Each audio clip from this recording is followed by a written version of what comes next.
बारे में देखे थे, तो इलेक्ट्रॉन डिफिशिएंट मतलब जो टाइप्स ऑफ हाइड्राइड्स के बारे में देखे थे। हाइड्राइड्स में हम 3 टाइप्स ऑफ देखे थे। ओके, तो उसके बारे में हम सभी कल की क्लास में वीडियो में देखे थे। तो आज हमारा टॉपिक है वाटर।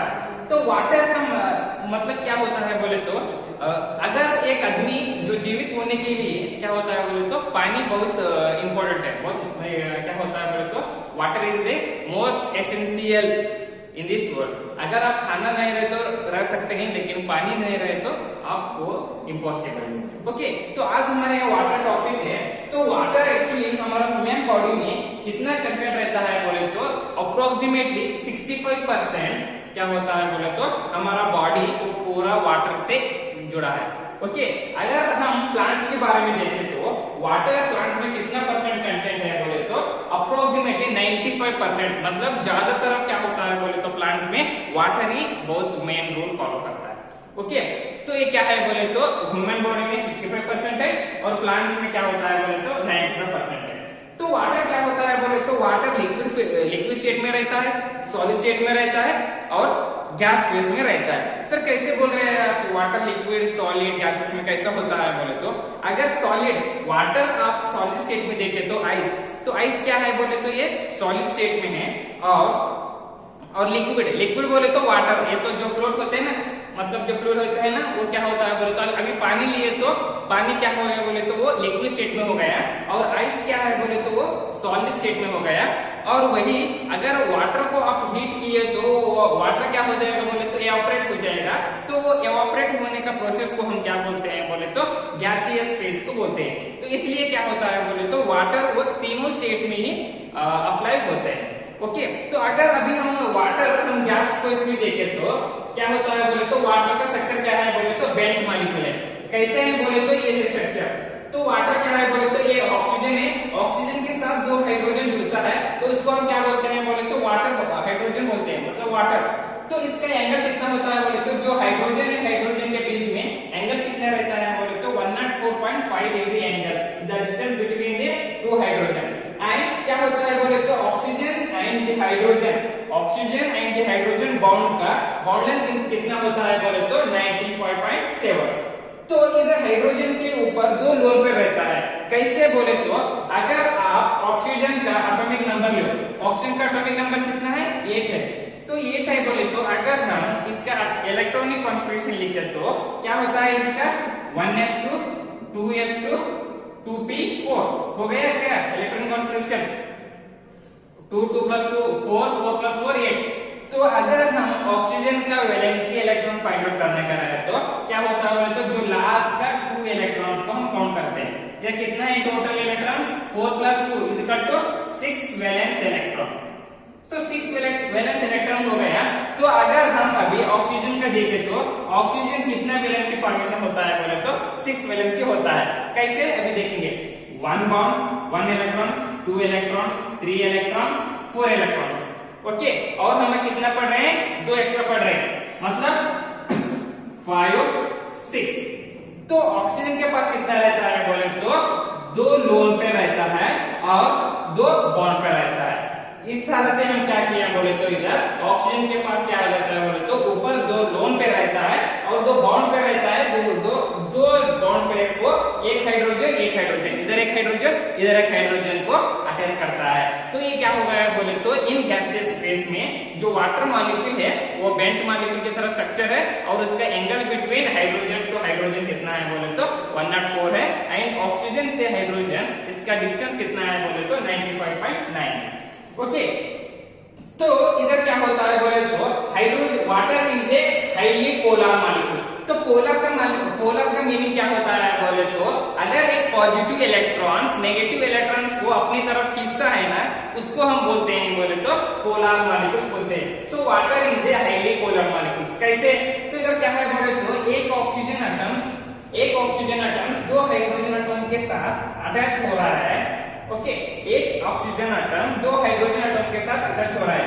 तो ऑक्सीजन क्या है बोले तो नेगेटिव चार्ज है, पार्शियली नेगेटिव चार्ज है और हाइड्रोजन क्या है बोले तो पार्शियली पॉजिटिव चार्ज है। तो ऑक्सीजन क्या करता है बोले तो अपनी तरफ खींचता है। ऑक्सीजन हाइड्रोजन की तरफ हाइड्रोजन को क्या करता है बोले तो इधर अपनी तरफ खींचता है, ये अपनी तरफ खींचता है। खींच के H2O मॉलिक्यूल बनाता है, उसको हम बोलते हैं पोलर मॉलिक्यूल। जो हाईली पॉजिटिव इलेक्ट्रॉन्स को जो हाईली इलेक्ट्रोनेगेटिविटी एलिमेंट्स है उसको अट्रैक्ट करते हैं, मतलब खींचते हैं ना अपनी तरफ, उसको हम बोलते हैं पोलर मॉलिक्यूल। तो अब एक्चुअली विंटर सीजन में जहां पर भी आइस रहता है वो पानी के ऊपर ठहरता है। क्यों? अगर एग्जांपल देखें तो फॉर एग्जांपल जम्मू कश्मीर उस तरह प्लेस में जो रिवर रहता है ना, फॉर एग्जांपल उधर रिवर है और हिमालय पर्वत में जो भी रिवर है, तो वो विंटर सीजन में कैसा होता है बोले तो पूरा रिवर रहे तो इसके ऊपर क्या होता है बोले तो आइस बनता है। तो इसके ऊपर क्या बनता है बोले तो आइस बनता है। आइस क्यों बनता है? क्यों? पानी के ऊपर ही आइस बनना, आइस के ऊपर वैसे पानी बनता था ना। क्यों? क्योंकि जो पानी के ऊपर ही क्यों आइस बनता है बोले तो क्योंकि जो हमारा आइस का है, बिकॉज इधर क्वेश्चन है why ice floats on the surface of water. क्यों पानी के ऊपर आइस होता है? क्योंकि because the density of ice is less than water. क्योंकि जो हमारा आइस का डेंसिटी है वाटर से कम है, इसकी वजह से क्या होता है बोले तो वो पानी से ऊपर आइस होता है। इधर आपको और एक क्वेश्चन में आए होंगे, आप कभी भी एक ऑयल बॉटल, कौन सा भी ऑयल लेकर के क्या करो बोले तो पानी के ऊपर डालो। एक पानी रहता है ना, कहां पर भी एक पानी को एक ग्लास में क्या करो बोले तो पानी ले लो, पानी के ऊपर क्या करो बोले तो आप एक ऑयल डालो, तब क्या होगा बोले तो जो भी आपका ऑयल लेयर से आपको ऊपर दिखेगा और जो वाटर मॉलिक्यूल से आपको नीचे दिखेगा। क्यों? क्योंकि the density of oil is less than water. जो हमारा डेंसिटी ऑफ ऑयल का है, जो ऑयल का डेंसिटी है वो वाटर से कम रहता है, इसलिए क्या होता है बोले तो जो ऑयल हमारा रहता है वो सरफेस आता है और वाटर क्या होता है बोले तो नीचे रहता है। क्यों? क्योंकि density of oil is less than the water. तो यही वजह है कि वो सभी क्यों ऊपर होता है बोल के। ओके, तो अभी हम देखेंगे थोड़ा केमिकल प्रॉपर्टीज ऑफ वाटर के बारे में। Okay, physical properties of water के बारे में देखेंगे। तो आप सभी को पता है फिजिकल प्रॉपर्टी किसको बोलते हैं। तो फिजिकल प्रॉपर्टी किसको बोलते हैं बोले तो कुछ भी चेंजेस नहीं रहना ना, उसको हम क्या बोलते हैं बोले तो फिजिकल प्रॉपर्टी बोलते हैं। कैसे? क्योंकि अगर आप कौन से भी एक मैटर को ऐसा देख के बता सकते हैं कि अगर फॉर एग्जाम्पल एक पेन लो तो आप बता सकते हैं कि इनका फिजिकल प्रॉपर्टी से ये देखने में व्हाइट है और इनका टॉप क्या है, ब्लैक कलर। ओके, तो इस तरह इसको हम क्या बोलते हैं बोले तो फिजिकल प्रॉपर्टीज बोलते हैं। तो वाटर का फिजिकल प्रॉपर्टी क्या है बोले तो इट इज ए कलरलेस। आपको सभी को पता है वाटर का कोई कलर नहीं रहता है and it's a tasteless liquid. सभी पता है कि वाटर लिक्विड है या सॉलिड है, it's a liquid. Okay, then so it dissolves many substances in it and it's a high dipole moment। तो वाटर क्या होता है बोले तो कौन सा भी एक सब्सटेंस में आप वाटर ऐड करें तो वो कंप्लीटली डिसॉल्व होता है। Okay, and it's a high dipole moment. Okay, and water has high freezing point, high boiling point. So water क्या होता है बोले तो ये इजीली क्या होता है बोले तो फ्रीज हो जाता है और इसका वाटर का बॉइलिंग पॉइंट भी क्या है बोले तो ज्यादा है। तो ये सभी क्या है बोले तो वाटर का फिजिकल प्रॉपर्टीज है, बहुत सारे हैं, मैं एक क्या है बोले तो ये तीनों थोड़ा इंपॉर्टेंट है। तो अभी हम देखेंगे केमिकल प्रॉपर्टीज ऑफ वाटर। तो केमिकल प्रॉपर्टीज ऑफ वाटर में क्या होता है बोले तो अगर इधर वाटर क्या होता है बोले तो it acts as acid as well as basis. तो एसिड किसको बोलते हैं बोले तो इट डोनेट्स इलेक्ट्रॉन, इसको हम क्या बोलते हैं बोले तो एसिड्स बोलते हैं। विच एक्सेप्ट्स द इलेक्ट्रॉन, उसको हम क्या बोलते हैं, बेसिस बोलते हैं। ओके, तो इधर क्या होता है बोले तो हमारा वाटर क्या होता है बोले तो ये एसिड रिएक्ट होता है, बेस रिएक्ट होता है और ऑक्सीडाइजिंग एजेंट भी रिएक्ट होता है एंड रिड्यूसिंग एजेंट भी रिएक्ट होता है। तो ये ऑक्सीडाइजिंग एजेंट रिड्यूसिंग एजेंट्स को मैं बोला था। ऑक्सीडाइजिंग मतलब इधर क्या होता है बोले तो addition of oxygen and removal of hydrogen को हम क्या बोलते हैं बोले तो ऑक्सीडाइजिंग एजेंट बोलते हैं। एंड रिड्यूसिंग एजेंट्स में क्या बोलते हैं बोले तो removal of oxygen and addition of hydrogen, उसको हम रिड्यूसिंग एजेंट्स बोलते हैं। तो पहला वाला हमारा केमिकल प्रॉपर्टी है एम्फोटेरिक नेचर ऑफ वाटर। तो एम्फोटेरिक का मीनिंग क्या होता है बोले तो अगर वाटर एसिड्स भी एक वाटर क्या होता है बोले तो एसिड में भी फॉर्मेशन होता है और बेसिस में भी फॉर्मेशन होता है।